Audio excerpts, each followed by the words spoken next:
इस शहर दे विच मजदूर जिहा कोई दर बदर नहीं। इस शहर दे विच मजदूर जिहा कोई दर बदर नहीं। ओए जिसने सब दे घर बनाए ओदा कोई घर नहीं, ओदा कोई घर नहीं। अस्सलाम वालेकुम मिठियो, की हाल चाल है?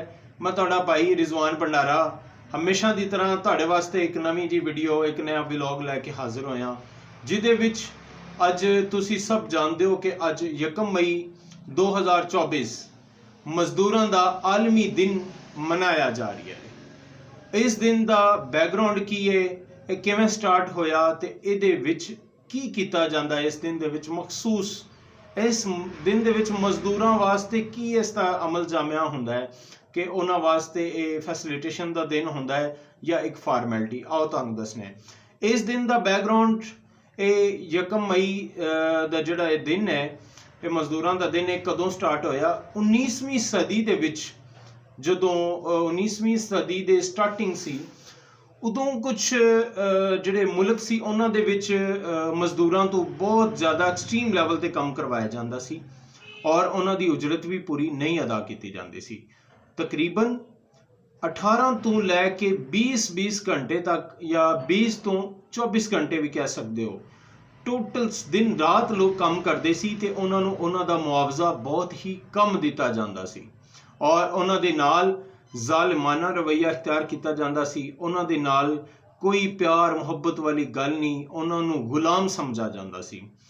ते लिहाजा लोगों ने ये समझा, मजदूर तबके ने, कि हुण सानू आदे हकूक वास्ते आवाज़ उठानी चाहिए है।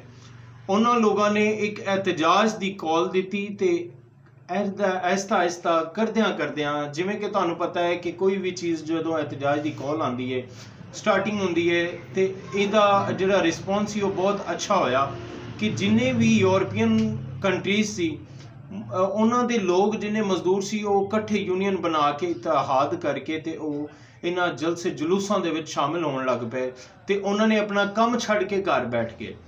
लिहाजा जिहड़े वड्डे लोग सी, ताजर सी, उन्होंने ये चीज़ पसंद नहीं और हुकूमत नूं नाल मिला के आवाम ते जिहड़े मजदूर सी उन्हां ते स्ट्राइक कर दी ते जुल्म सितम किया।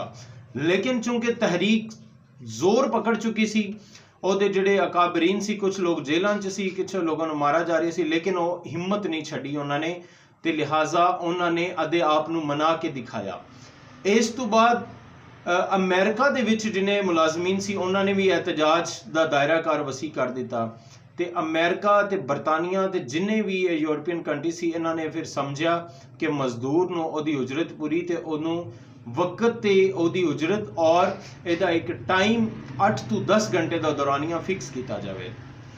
उस दिन तो बाद जदों मजदूरों ने अपने मुतालबात मनाए, उस तो बाद शिकागो दे विच इहदी बुनियाद रखी गई और सब तो पहला जिहड़ा दिन सी 1 मई का, वो 1986 तो जिहड़ी तहरीक चलती आ रही सी, 1904 दे विच आके 1886 तो जिहड़ी तहरीक चलती आई सी, 1904 दे विच इन्हां ने रजिस्टर्ड किया ते पहला दिन मनाया छुट्टी का।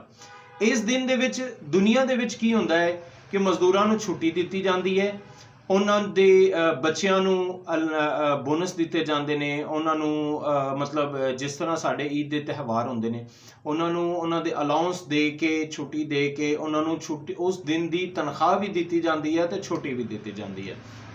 ये तो है यूरोपियन मुल्कों के विच जिहड़ा है अपना जिहड़ी तरक्की पसंद ममालिक ने उहदे विच कि मजदूर नूं की इज्जत दी जाती है।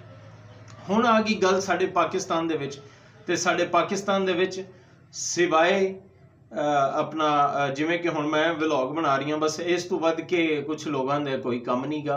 वीडियो बना दित्तियां, एहतजाज कर लै, कुछ 4 धरने दे दिते, ठीक है, तो उन्हां दे हक दे विच कोई 2-4 वीडियो पा दित्तियां ते लिहाजा गरीबां नूं खुश कर दिता। लेकिन बेसिकली असल मकसद जिहड़ा है उन्हां दा वो पूरा ही नहीं होंदा।